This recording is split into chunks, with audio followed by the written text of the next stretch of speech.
abrir nossas Bíblias, meus irmãos. Apocalipse, capítulo 2.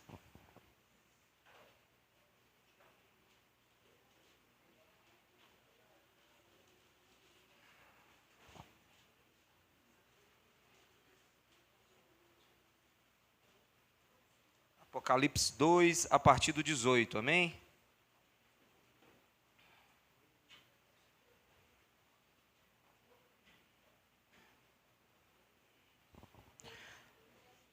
A gente vai ler do 18 ao 25, amém? Glória a Deus. Ao anjo da igreja em Tiatira escreva: essas são as palavras do Filho de Deus, cujos olhos são como chama de fogo e os pés como bronze reluzente. Conheço as suas obras, o seu amor, a sua fé, o seu serviço e a sua perseverança, e sei que você está fazendo mais agora do que no princípio. No entanto, contra você tenho isto: você tolera Jezabel, aquela mulher que se diz profetiza. Com os seus ensinos ela induz os meus servos à imoralidade sexual e a comerem alimentos sacrificados aos ídolos. Dele tempo para que se arrependesse da sua imoralidade sexual, mas ela não quer se arrepender. Por isso, vou fazê-la adoecer e trarei grande sofrimento aos que cometem adultério com ela, a não ser que se arrependam das obras que ela pratica. Matarei os filhos dessa mulher. Então todas as igrejas saberão que eu sou aquele que sonda mente e corações, e retribui cada um de vocês de acordo com suas obras. Aos demais que estão em Tiatira, a vocês que não seguem a doutrina dela e não aprenderam, como eles dizem, os profundos segredos de Satanás, digo: não porei outra carga sobre vocês. Então somente apeguem-se firmes com firmeza ao que vocês têm, até que eu venha. Amém? Amém. Pode se assentar aí, meu irmão. Oh, maravilha. Meus irmãos, essa carta é uma das 7 cartas às igrejas, 7 cartas do Apocalipse. 7 cartas escritas para igrejas em lugares diferentes, na Ásia. São cartas que é para os nossos dias, ao contrário do que alguns possam imaginar. Já se pensou que essas cartas poderiam datar, cada carta, Laodiceia, Tiatira, Éfeso, Pérgamo, Sardes, Filadélfia, que essas cartas elas representavam cada uma época da história da igreja. Mas não. Essas cartas são para a nossa época. Todas elas contam histórias que é para o nosso tempo, que serve para a correção e a exortação e a consolação da nossa igreja, do nosso tempo. E a intenção dessas cartas todas é uma só: fidelidade. Convidar o povo de Deus a viver uma vida fiel a Ele, porque Ele é fiel a nós. E agora Ele, através do teu Espírito, através da tua palavra, Ele convida a tua igreja a viver em fidelidade com Ele. Temos que ser fiéis a Deus. Fidelidade é algo que a gente não pode abrir mão, ser fiel a Deus. E a carta começa dizendo: cujo seus olhos são como chama de fogo, e os pés como de bronze reluzente. Ele vê o que ninguém vê. Seus olhos de fogo. Ele vê o que ninguém vê. Os seus pés de bronze representam solidez, representam força, estabilidade para a igreja. É um Cristo que passeia em meio aos candelabros. Ele passeia em meio à igreja, ele está com a igreja sob o seu controle, vê na igreja o que ninguém vê e tem poder na igreja, tem estabilidade, dá estabilidade à igreja. Essa é a ideia. Ele vê o que ninguém vê. Jesus é aquele que dentro da igreja vê aquilo que as pessoas não conseguem ver. Aquilo que ninguém consegue ver. Aquilo que ninguém consegue analisar. Ele consegue ver o coração, ele sonda a mente e corações dos homens. Ele vê a intenção do coração. Só que tem um problema aí. Ele vê muitas coisas boas, mas ele também, às vezes, enxerga algo de ruim em nós. Ele sabe a nossa verdadeira adoração. Ele sabe se amamos Ele verdadeiramente ou não. Ele conhece se as nossas obras são verdadeiras ou não. Ele provará as nossas obras. As nossas obras passará pelo fogo. Então ele sabe a intenção do nosso coração. Por isso que não cabe a nós julgar a intenção do coração, sabia? Esse negócio é meio besteira. A intenção do coração. Mas ele está com... É difícil. Sabe o que o crente precisa fazer? Usar a palavra de Deus. Usar a palavra de Deus, o crivo é a palavra de Deus e julgar pela reta justiça. A intenção, só Ele sonda os corações. Só Ele é o Senhor que conhece mente e coração. Então assim, na igreja de Cristo, a gente precisa descansar. Parar de tentar fazer uma leitura das pessoas, tentando julgar as intenções delas. Julga pela palavra de Deus. O que a palavra de Deus diz sobre a atitude X ou Y?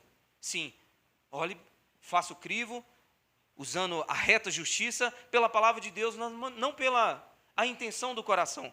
Que a Bíblia fala que Ele sim sonda os nossos corações. Ele continua dizendo: conheço as suas obras, o seu amor, a sua fé, o seu serviço, a sua perseverança. E sei que você está fazendo mais agora do que no princípio. Como eu disse, são coisas que só Ele consegue ver. Só Deus consegue fazer essa análise. Fé, amor, perseverança. Poder olhar para dentro de nós e falar: vocês estão fazendo mais agora do que no princípio? Ou vocês têm feito menos agora do que no princípio? Como a igreja de Éfeso que abandonou o primeiro amor. Agora Ele olha para nós e vê coisas que ninguém vê. E existem situações que nós nunca teremos reconhecimento de ninguém nessa terra, porque só Deus consegue fazer essa análise de nós. É uma geração, um tempo, onde nós buscamos muito reconhecimento das pessoas.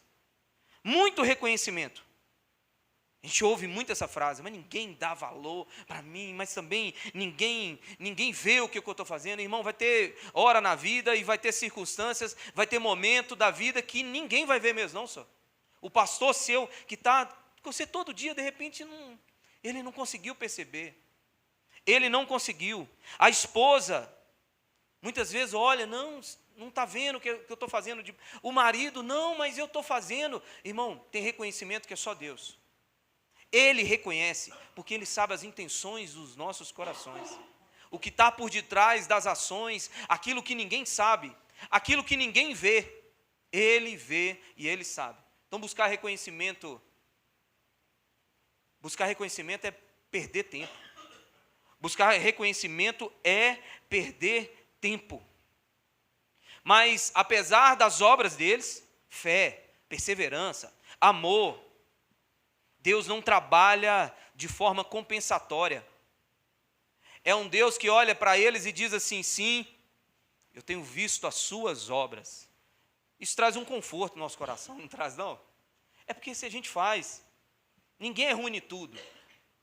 Com Jesus, esse discurso vitimista não dá muito certo. Essa ideia de, que eu não valo nada, que eu não presto. Deus sabe as coisas que você faz bem. Deus sabe muitas vezes você ama Ele. Fé. Estou aqui para esse povo. Fé, amor, perseverança. Está fazendo mais agora do que no princípio.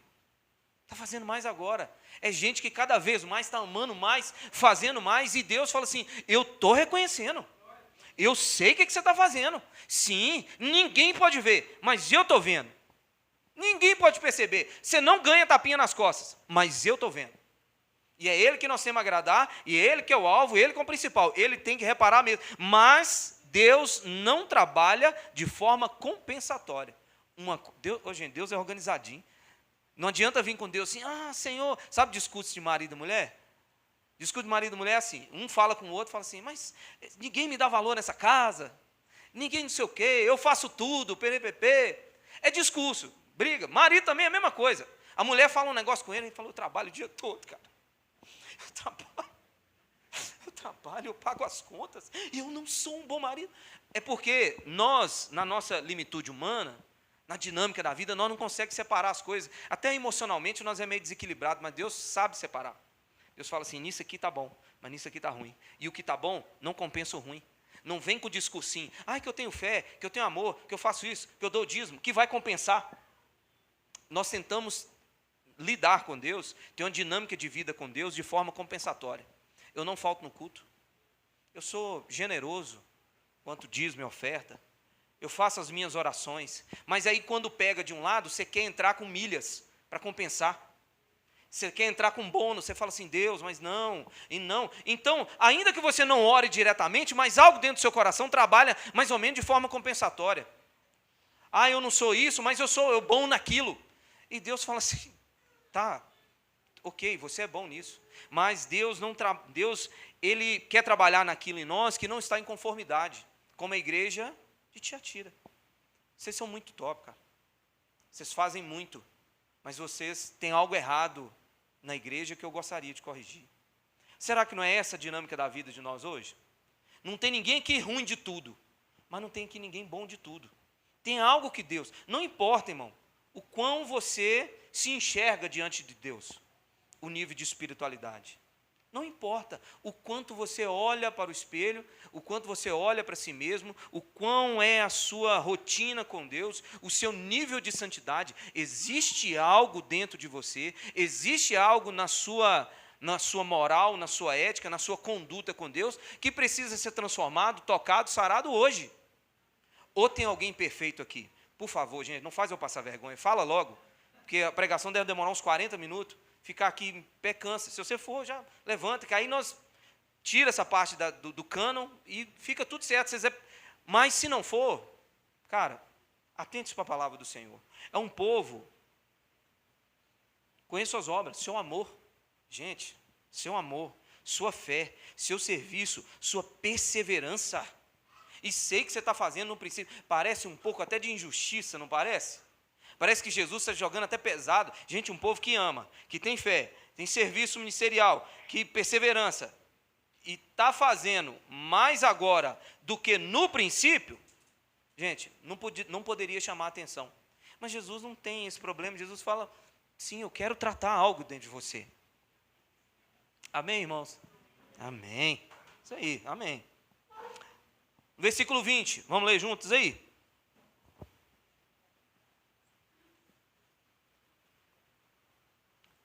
No entanto, contra você tenho isso. Você tolera Jezabel, aquela mulher que se diz profetiza. Com seus ensinos, ela induz os meus servos à imoralidade sexual e a comerem alimentos sacrificados a ídolos. Está vendo? Por mais que Jesus elogiou, vocês são ok, vocês são top, mas vocês toleram coisas que eu não tolero. Vocês permitem coisas que eu não permito. A começar o texto que se diz profetiza. Gente,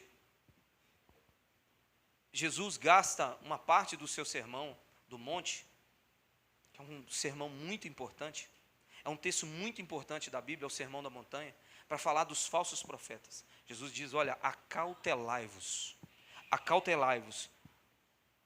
Uma falsa profetisa. Jesus, olha, cuidado com os falsos profetas. Cuidado. A Bíblia diz, o apóstolo Pedro diz que nos últimos dias, se possível, negariam até o soberano. Os falsos, Jesus gasta um sermão mais importante dele para dizer, parte do sermão dele para dizer, cuidado. Cuidado com esses caras. Os falsos. Aí você diz assim para mim, pastor, tá certo, isso aí já está todo mundo sabendo já dos falsos, a gente sempre leu, ouviu e até vê isso na televisão, nas redes sociais, mas como eu posso fazer para não tolerar, para não cair no erro que a igreja de Tiatira? Como eu posso fazer? Porque a igreja de Tiatira era ok, mas Deus apontou esse problema, eles toleravam. Será que eu estou caindo em um problema também, a qual estou tolerando? Como eu posso resolver isso? Você sabe qual o erro que a gente comete quando nós vamos para esses problemas? Sobre tolerar?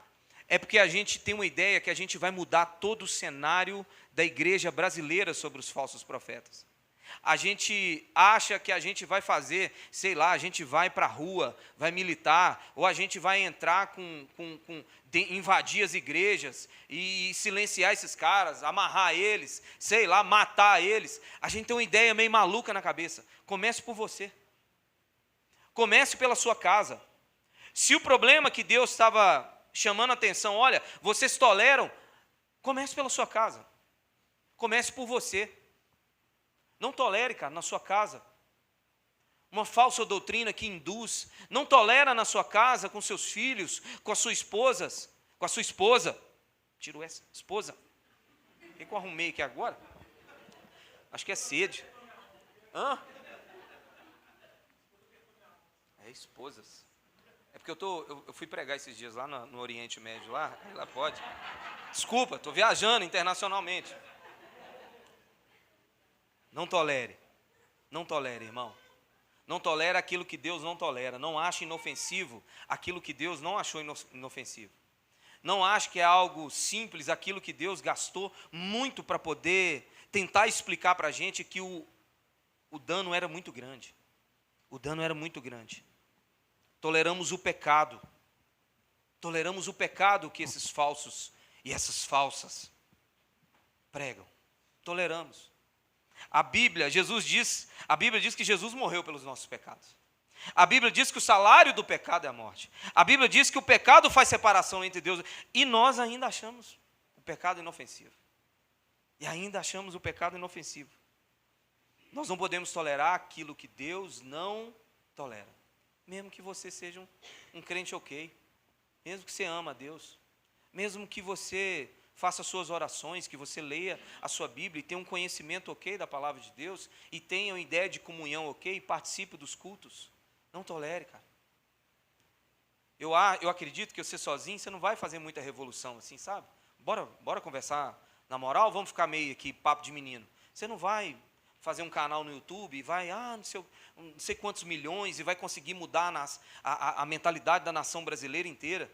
Você não vai chegar um dia 1º de janeiro e vai subir a rampa com o presidente e eles vão bater nas suas costas e falar assim, olha aqui, ó, Elvis, que mudou a nação inteira. Estava um tanto de falso profeta. Agora, não vão conseguir fazer isso. Irmão. Você não vai. Comece da sua casa só. Para de ficar pensando nessa mentalidade hollywoodiana, assim, sabe, galáctica. A igreja primitiva tinha muito essa característica. Eles tinham uma vida comum. A vida comum deles, na sua casa, a mudança de comportamento da família, incomodava o restante da sociedade, porque eles não tinham essa ideia assim, vamos revolucionar, vamos não sei o quê. Não, aqui com nós, aqui, ó, só deixa nós quietos aqui. Faça isso, comece pela sua família, comece pelos seus filhos, pela sua esposa, pelo seu marido, comece. Com seus ensinos, como diz o texto, ela induz os meus servos à imoralidade e a comerem alimentos sacrificados a ídolos. O ensino dela, essa mulher denominada Jezabel, provavelmente o nome dela não era, faz citação de Jezabel, a esposa de Acabe, de 1 Reis. Uma mulher que ensinou a nação a ser idólatra, uma mulher que induzia o seu marido a tomar atitudes, é uma mulher que matou os profetas e queria matar Elias. Era uma mulher e que a Bíblia, Jesus denomina ela. Já pensou? É tipo assim, ó. A ideia aqui é tipo assim, vamos pensar no ladrão? Tipo assim, sabe? Vamos pensar no ladrão. Você denomina, você chama assim, a pessoa pega alguma coisa, você fala assim, ô Lula, sabe? Você pensa no ladrão, poxa. Vamos pensar uma pessoa autoritária, que quer mandar, que quer fazer sem ter direito. Você, Alexandre Moraes. Então ela está dando nome. Ela está dando nome, tipo, denominando o nome da pessoa. Denominando o tempo. Depois nós edita lá, gente. Não vai na internet, ninguém vai preso, não, para ficar tranquilo. Para ficar tranquilo. Pode rir. E se eu for preso, eu conto. Todo mundo estava aqui. Começar daqui, Alexandre, Michel, todo mundo riu. O Alexandre Moraes, todo mundo riu. Nós temos um advogado agora. Deus. Duas. Tem a Larissa aqui também, né? Pronto. Temos um corpo de advogados na igreja. Desculpa. O ensino dela representava um estilo de vida. O ensino dela representava um estilo de vida que misturava duas vidas, mundana e cristã. Isso significa, é o significado quando o texto diz no versículo 24, os profundos segredos de Satanás. Esse é o espírito de Jezabel, que até hoje ronda as igrejas. É o espírito, Jezabel ensinava o seguinte, denominada Jezabel. Olha, lá na igreja de Tiatira, a cidade é uma cidade de muitos comércios. A gente percebe no livro de Atos, conta a história de Lídia, de Tiatira, que vendia púrpura. Então é uma cidade de muitos comércios. E lá nessa cidade, para resumir, tinha várias associações, como se fossem sindicatos nos dias de hoje. Várias associações, igual a gente tem no Brasil, o setor do agro, o setor da indústria, de comércio, varejista, e de serviços. Lá era assim, tinha os seus grupos de trabalho. Olha, esse aqui mexe com lã, esse aqui com tecido tal, esse aqui com especiarias, mas tinha uma característica: cada grupo desse tinha um ídolo. Cada grupo desse. E qual eram os ensinamentos de Jezabel? Olha, vocês são cristãos, mas para vocês terem a sua vida comum, lucro, fazer parte da sociedade, viver em comum, fazer parte aqui do meio, não ser excluído, vocês precisam escolher um sindicato desse, e fazendo parte desse sindicato, vocês têm que comer à mesa com nós, com os ídolos. Vocês têm que fazer parte. Ou é isso, ou vocês estão fora. E ela ensinava o seguinte: dá para fazer os dois, os profundos segredos de Satanás. Dá para fazer os dois. Dá para viver a vida de pecado, mas dá para viver uma vida cristã. Ou seja, ela ensinava a idolatria e a imoralidade sexual a partir desse contexto. Os dois juntos, cristianismo e mundanismo. Essa era a ideia. Para sobreviver, tinha que se associar a umas dessas associações. Ou seja, você só vai ser bem-sucedido se você pactuar com o mundo. Essa era a ideia dessa mulher que se dizia profetisa, denominada Jezabel. Outra coisa, os ensinamentos de Jezabel ensinam hoje as pessoas a idolatrar os seus ventres. Parte do ensinamento de Jezabel, na época da igreja de Tiatira, fazia o seguinte: você precisa adorar os ídolos, mas você precisa adorar as suas vontades, o seu ventre, o seu desejo. Isso é muito comum nos dias de hoje, gente. O ídolo, ele sempre está relacionado a um desejo. A gente pode vir para a igreja e não adorar a Deus. A ideia de idolatria, ela não está ligada somente a uma imagem. A ideia de idolatria está ligada a um conceito de adorar os nossos desejos. Vamos pensar na ideia de culto, irmão? Quando eu saio de casa só pensando em vir buscar algo, eu estou sendo idólatra.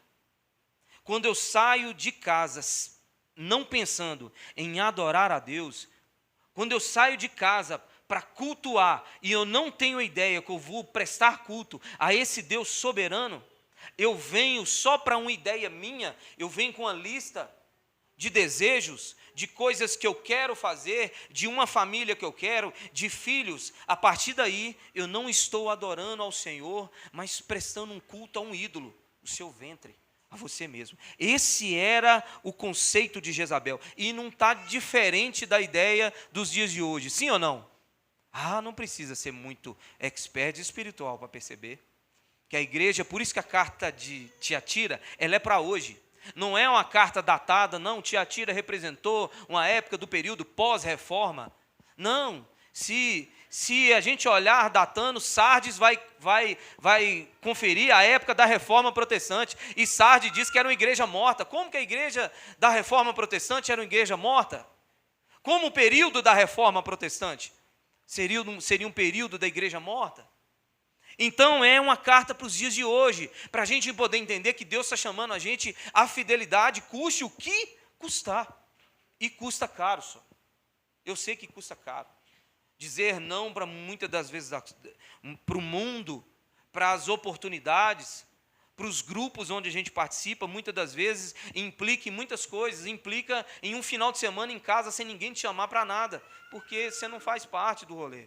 Implica muitas vezes você não ter dinheiro, você não conseguir um emprego, porque você não anda com aquela turma que poderia te indicar você naquela empresa X, e de repente você trabalha num lugar ganhando muito pouco, porque você não anda com a galera, você não anda com os caras, você não bebe com eles, você não conversa as mesmas coisas que ele, então vocês não têm intimidade para entrar naquela empresa, para ser indicado lá, para conseguir a vaga tal. Custa caro, irmão. E sem contar os desejos nossos da carne, que muitas vezes a gente quer fazer, a gente quer ceder. A carne grita. A carne grita para fazer parte daquele grupo. Você olha para aquelas pessoas e fala, cara, os caras eles são felizes. Eles são felizes. Aí Satanás começa a trazer a ideia, da mesma coisa daquele homem lá da internet. Não, eles são felizes. Nós não somos. É a ideia. Não existe idolatria dos deuses, e sim uma idolatria das vontades, atrelada a deuses. Os santos da Igreja Católica, o que é? É um do casamento? É um das causas impossíveis? É um da saúde? É um da graça? É um do dinheiro? Não sei quem é o do dinheiro. Mas tem, deve ter. É um monte, deve ter. Então é um para cada. Então não é a entidade, é o desejo atrelado a essa é a idolatria. E você pode fazer a mesma coisa aqui, ó, na igreja. Você não vem com a ideia do Deus soberano, você vem com a sua ideia. A adoração é a sua ideia, Deus, não. Não, eu tenho uma ideia, Senhor, de um negócio, de empreender, de casar, de ter minha casa própria, de investir. E isso se torna o seu ídolo, a sua vontade. Aí você pega essa vontade, anexa a figura de Jesus e fala, eu adoro Jesus. Jesus, eu não. E Jesus diz assim, eu estou fora. Eu estou fora. Todos os anseios e desejos realizados na vida de um crente é um efeito colateral de uma vida sincera de adoração ao Senhor. E por acaso umas coisas vão acontecendo. Você vai adorando, as coisas vão acontecendo. Você vai clamando ao Senhor, as coisas vão acontecendo. Você vai tendo uma vida com Ele, as coisas vão acontecendo. É essa dinâmica que o Senhor queria, que o Senhor quer. E Jezabel, o ensino de Jezabel, a falsa pregação, porque o texto diz um negócio que me chama muito a atenção. Ele diz assim, olha, os ensinamentos dela induz. Os ensinamentos dela induz. Isso nos mostra o quanto é nocivo a ideia de doutrina, de falsa doutrina. Jesus chama uma igreja que tinha fé, amor, perseverança, que estava crescendo, fazia mais agora do que antes, e fala, os ensinos dela estão induzindo vocês. Pastor, mas eles não tinham fé? Mas estavam induzindo. Mas eles não amavam? Estavam induzindo. Não, o importante é ter fé e amor. Você tem fé e amor, e falsos profetas estão te induzindo. Mas eu tenho fé, e eles estão te induzindo. Mas eu amo a Deus, e eles estão te induzindo.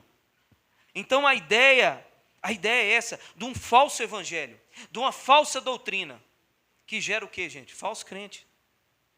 E falso crente, acontece a dinâmica de Romanos 1. Idolatria. Toda vez você vê muito na Bíblia essa parceria. Idolatria e imoralidade sexual. Idolatria e imoralidade são irmãs. Elas caminham juntas. O apóstolo Paulo diz em Romanos 1 que Deus entregou o povo à idolatria e à imoralidade sexual. Vem a idolatria. Por que vem a idolatria? Porque Deus foi deixado de lado. Deixaram de adorar o Deus verdadeiro, o Criador pelas coisas criadas. Deus saiu fora, entre o ventre. O próximo passo é a imoralidade sexual. O mundo só está do jeito que está. O extrato saiu agora aí, na quarta-feira de cinza, do carnaval. Quem teve estômago para ver, para dar uma olhada no Instagram como é que foi, viu. As imoralidades sexual. A promiscuidade, cada vez se aumentando, cada vez mais ano. Quando você vê um ano, você fala assim, não, agora os caras chegou no limite. No limite. Aí, no outro ano, você fala assim, não era o limite. Aumentaram o limite. Está igual o Dilma, né? Dobra a meta, não sei qual é da meta. Tá? E eles vão aumentando a meta. E vão aumentando a meta, e vão aumentando a meta. Porque, assim, antigamente era subliminar. Agora está vestindo de Satanás. Não é algo que parece. Que antigamente era um negócio meio assim, meio velado. Essa ideia das entidades, de Satanás, no carnaval era meio velado. Assim, sei lá, 10, 15 anos atrás. Na hora que falava, os crentes falavam, os pastores, radical, sangue no olho, é capeta. Aí o pessoal, não, é arte. É arte, não sei o quê. Hoje eles estão assim, não é arte, não, é capeta mesmo. Tem problema não, pode falar, é capeta e está tudo certo. Então, a gente percebe a idolatria e a imoralidade sexual. O mundo só está pervertido sexualmente porque o homem abandonou Deus. E a gente pode abandonar Deus vindo no culto todo dia, tendo amor, fé, esperança, perseverando, fazendo tudo, do mesmo jeitinho. Fazendo tudo do mesmo jeitinho, caindo na onda, na doutrina de Jezabel. Irmão, a linha tênue entre a adoração verdadeira e uma adoração falsa.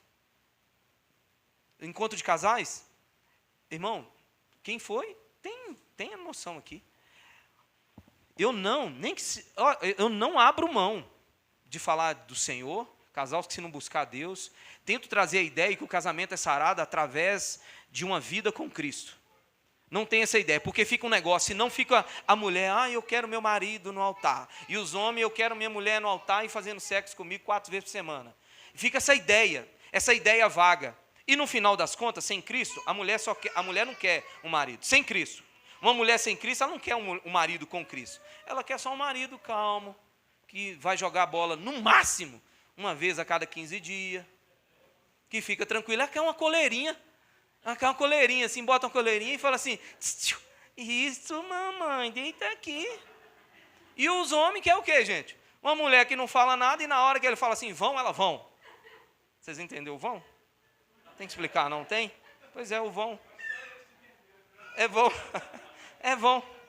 E os maridos só querem isso. Gente, os maridos, se você não botar Cristo na equação, se você tirar o Senhor da vida, o marido só quer isso, irmão. A mulher, ele vira e fala assim, pastor, se ela puder ficar calada, só puder falar assim na hora que nós chegar junto lá, tá ótimo. O resto nós vamos rompendo, hein, o resto dá certo. O resto é só fé. Amém? Agora vamos para o versículo 21 e 23. 21, perdão. Diz assim, dê-lhe tempo para que se arrependesse da sua imoralidade sexual. Mas ela não, presta atenção, ela não quer se arrepender. Ela não quer. O que a gente vai aprendendo com esse texto? Antes do juízo tem misericórdia.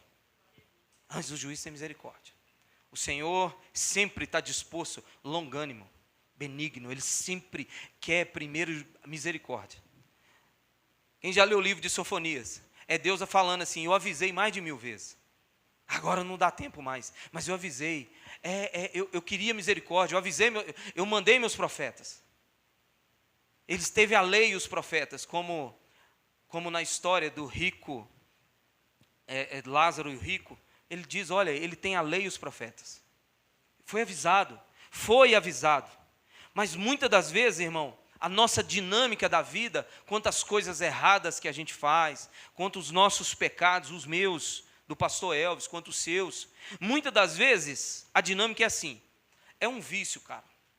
É um vício em algo que, sei lá, você pegou um hábito, é anos bebendo, é anos fumando, é anos fazendo aquilo errado, e é difícil para parar. Muitas das vezes, não mudamos, porque não compreendemos o Evangelho. Dentro do casamento, é basicamente isso. Não há mudança porque não compreende a ideia do Evangelho, de servir, de perdão, de deixar o passado, não entende essa dinâmica. Aí você não consegue mudar porque não entende o Evangelho. Mas muitas das vezes é como o texto diz, não quer. Para de ficar botando um nome nas coisas que Deus põe um nome. Deus é muito prático e simples na hora de resolver. Simples assim. Ela não quer, dei tempo para que ela... O Djalma quase caiu ali no fundo. Você atrapalha aqui demais. Dei tempo. Desculpa, gente. Nossa, estava tão... Você atrapalhou, cara. Caindo, hein? Então, assim, é porque a gente fica tentando dar outros nomes. É porque ela não foi convencida pelo Espírito Santo. Aquela pessoa ainda não foi tocada. Aquela pessoa está num processo. Existe processo de santificação? Tem processo. Todo mundo passa. Todo mundo é salvo, justificado, a culpa é apagada e começa um processo de santificação. Tem isso? Tem. Mas tem hora que só não quer mesmo. O texto diz aqui, dei tempo para que ela se arrependesse da sua imoralidade sexual. Mas ela não quer. Como eu disse, gente, muitas das vezes é simplesmente isso. Porque não quer. Não quer. O querer é um negócio muito forte nas pessoas. O querer é muito forte. Às vezes a gente tenta nos inocentar ou inocentar alguém dizendo não, é porque... Não quer. Não quer. E quando o desejo vem, lembra quando Eva quando Satanás iludiu Eva no jardim, e o texto diz que ela olhou, o texto diz assim, e Eva, vendo que o fruto, a árvore era boa aos olhos e boa para... Ela olhou e desejou aquilo, dizendo assim, agora eu quero. Eu não queria mais, mas agora eu quero. Esse é um desejo muito forte.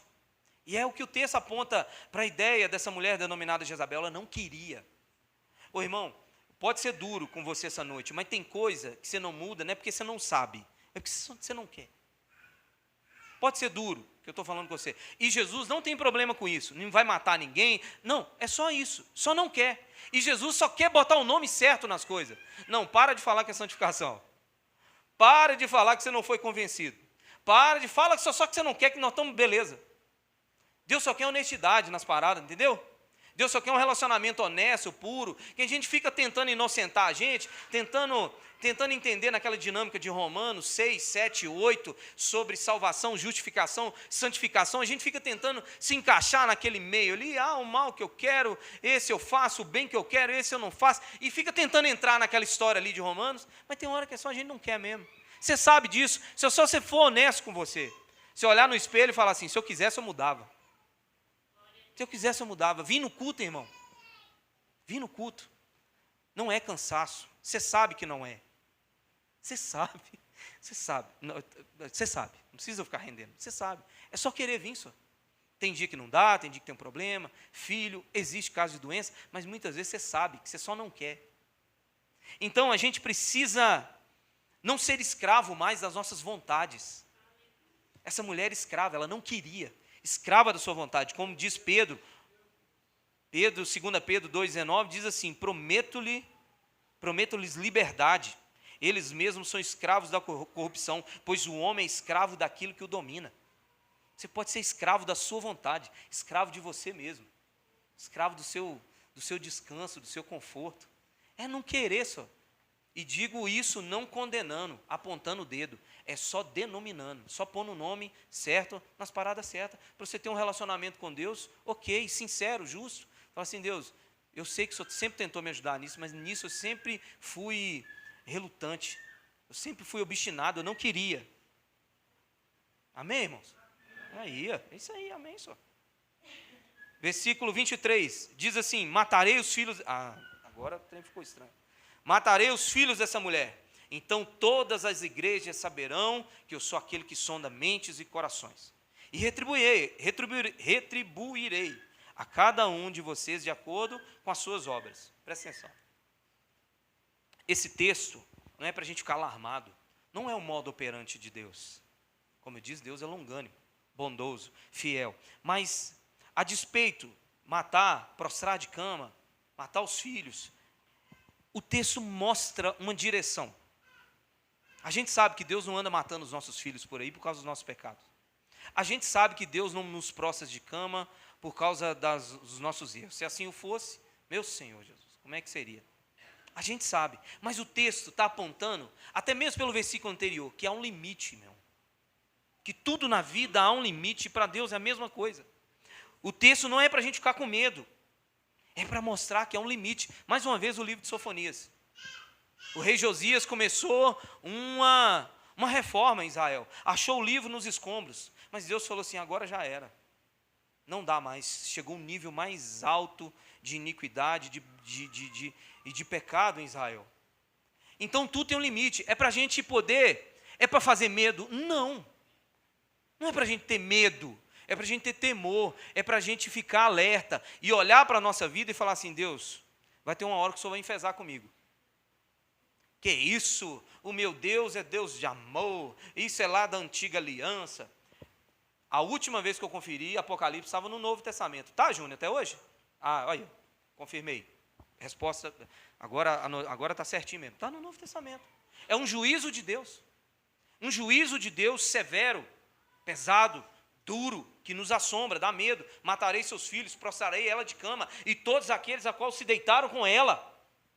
É Deus tentando energicamente olhar nos nossos olhos e falar assim, eu sou longânimo, eu sou benigno, tem misericórdia, graça, mas tem um limite.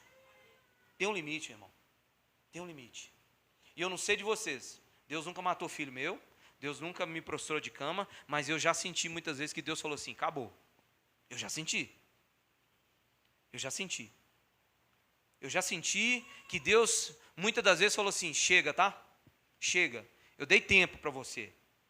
Eu fui bom, eu conversei, eu mandei pessoas falarem com você. Você foi em cultos que a pregação poderia todo mundo sair da igreja e ficar só você, que dava certinho. Passou, só faltou citar o nome.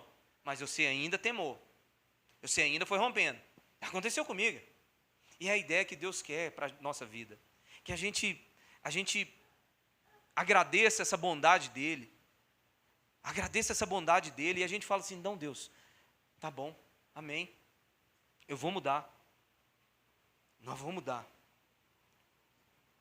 Versículo 24. Os demais que estão em Tiatira, a vocês que não seguem a doutrina dela e não aprenderam, como eles dizem, os profundos segredos de Satanás, digo, porém, não porei outra carga sobre vocês. Não é todo mundo. A igreja de Tiatira passava por esse problema, mas não era todos. Sempre existe aqueles que não se curvam a Baal. Sempre existe aqueles que não se curvam a esse mundo, as doutrinas desse mundo. Sempre tem, irmão. Essa história, não, esse mundo, não, que mundo está perdido? Tem muito homem de Deus. A gente não pode fazer como Elias. Não. Só tem eu, Senhor. O Senhor falou, não. Tem 7.000 lá em Israel. É um número discrepante, né? Para Elias, no 7.000. Já pensou Elias falando com Deus assim, só tem eu? Deus falou, não, tem mais 2 lá. Deus falou, não, tem 7.000. Tem 7.000 lá que não se curvou. E não beijaram as estátuas de Baal. Não se curvaram, não sentaram à mesa com Jezabel lá, a verdadeira Jezabel. Tem sempre alguém, irmão. Tem sempre aqueles que não se curvam. Tem sempre alguém. Está vendo? Essa é a dinâmica de Deus na palavra. A dinâmica de Deus, desde o Velho Testamento, todos os profetas primeiro vem a borrachada, depois vem as promessas. Deus primeiro chama atenção, mas no final Deus fala, olha, tem aqueles que não se curvaram. Existem aqueles que não se envolveram com isso. Existem aqueles, irmãos, que sofreram prejuízos lá em Tiatira. Existem aqueles que ficaram mais pobres, ficaram mais sós. Existem aqueles que não tinha envolvimento social com gente da alta categoria em Tiatira, que ficaram isolados pelo canto, que não tinha reconhecimento dos homens. Existiam aqueles que aos olhos dos homens eram pobres coitados. Existia homens de Deus lá em Tiatira que as pessoas olhavam e falavam assim, é um fracassado. É igual nos dias de hoje, tá?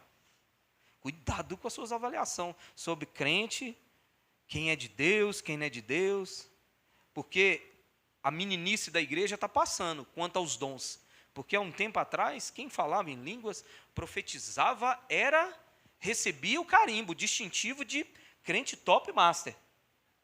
A meninice está passando, nós estamos percebendo, pelo próprio Jesus que diz, olha, nos últimos tempos, virão diante de mim e dirão, ora, curamos, dons, profetizamos, dons, fizemos um monte de coisa. O próprio Jesus já anunciou que isso não validaria. Dons não é fruto não, irmão. Dons não é fruto não. Então a gente precisa começar a olhar, a gente precisa começar a dar ouvidos a pessoas que nós não dávamos antes. A começar a perceber gente de nós, que nós só quer gente aqui, ó, na internet. Tem que estar no Instagram, no YouTube, senão não presta. Pai que está do nosso lado dando um conselho, não presta. A mãe que está do nosso lado dando um conselho, não presta. Presta do Instagram. Meu pai não é crente. Meu pai já me ensinou tanta coisa. Mas tanta coisa. Eu tenho valores e princípios que meu pai, sem saber, me ensinou, que hoje eu aplico na minha vida, no evangelho, na família, no trabalho, com as coisas que meu pai ensinou, sem ser crente.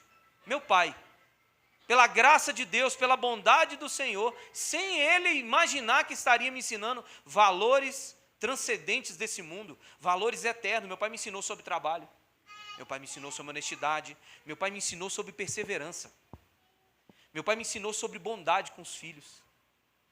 Meu pai hoje me ligou e falou algo, e eu falei para a Thaís, eu te avisei isso há 2 anos atrás, que meu pai faria isso. que eu conheço o coração do meu pai. Meu pai foi criado assim, o pai dele foi muito bom com os filhos, ele é muito bom com os filhos dele, e eu vou ser bom com meus filhos. Meu pai me ensinou, mas hoje nós queremos aqui, ó, 2 milhões de seguidores, deve ser bom. Olha, ele usa a mãozinha assim, deve ser bom. Ele fala, meu lindo, tem que ser bom. A gente é meio menino para essas coisas. Na moral, a igreja brasileira é meio menina para essas coisas. Na hora de discernir a voz de Deus, quem está falando da parte de Deus, quem não está falando. Nós é meio infantil nessa ideia. Deve ser porque nós somos a primeira geração que pegou a internet full assim mesmo. Nós deslumbra até hoje com essa tela. De repente, a próxima geração, Felipe e Luísa, meus filhos, celular para eles, como nasceu dentro desse contexto? Agora, eu não, eu sou da época de anos 90. Eu peguei 5120, eu peguei 3 segundos. Vocês conhecem. Eu brigava com 3 segundos, irmão, com Thaís. Onde você está? Vai, Thaís, estou aqui. Aqui aonde? Aqui, para tentar ganhar tempo, para pensar onde eu ia falar que eu estava. Estou aqui com os meninos, na porta da igreja. Tal. Então, assim, então hoje que nós temos celular, que nós liga e tal, nós é deslumbrado com esse negócio. De repente, a próxima geração não. Mas essa geração de hoje é deslumbrada. Quem está na internet, tem muito seguidor, pragmático, olha e fala assim, nu, é top, vou dar os ouvidos e pá. E de repente a gente está sendo induzido por doutrinas. Amém, meus irmãos? Amém. E para a gente poder finalizar, queria que você ficasse de pé. O último versículo que nós lemos,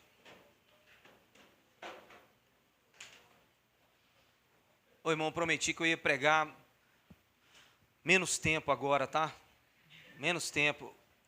Teve um sermão aqui que eu preguei, sem ser esse domingo, passou o outro, em Atenas. Eu cansei. Chegou uma hora que eu olhei e falei assim, vamos deixar isso aí para depois, falta coisa demais aqui ainda. E eu olhei para o relógio, aí agora eu prometo que eu vou ser rápido. Mas o último versículo diz o seguinte, tão somente apegue-se com firmeza ao que vocês têm, até que eu venha. Esse versículo eu vi na estampa de uma camisa de uma igreja. A gente estava comendo uma pizza lá em Vespasiano e tinha uma igreja assim, mas tinha muita gente da igreja com essa mesma camisa, e eu vi lá Apocalipse 2:25, e eu joguei na internet, qual versículo é esse, Senhor? Eu falei, que promessa linda, que promessa linda. Esse é o prêmio para a igreja de Tiatira, uma igreja numa época perseguida, morta, uma igreja que estava sofrendo perseguições, onde não tinha glamour nenhum, onde o império, o Estado te perseguia.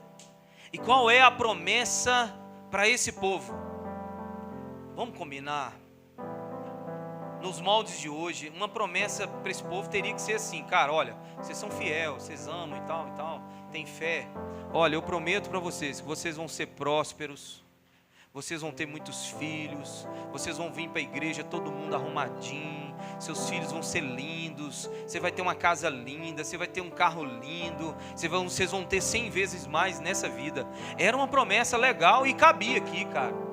Na ideia do evangelho, nos moldes de hoje, era uma promessa justa para essa igreja. Mas olha a promessa do Senhor, se apegue-se ao que vocês têm, a fé, o amor, até que eu venha. A promessa, o consolo do Senhor era, eu vou salvar vocês. Isso que eu prometo para vocês. Essa era a promessa do Senhor. Olha, eu não prometo nada, agora eu prometo salvação. Eu vou vir buscar vocês. Quando vier, eu buscarei os fiéis, aqueles que são fiéis a Deus.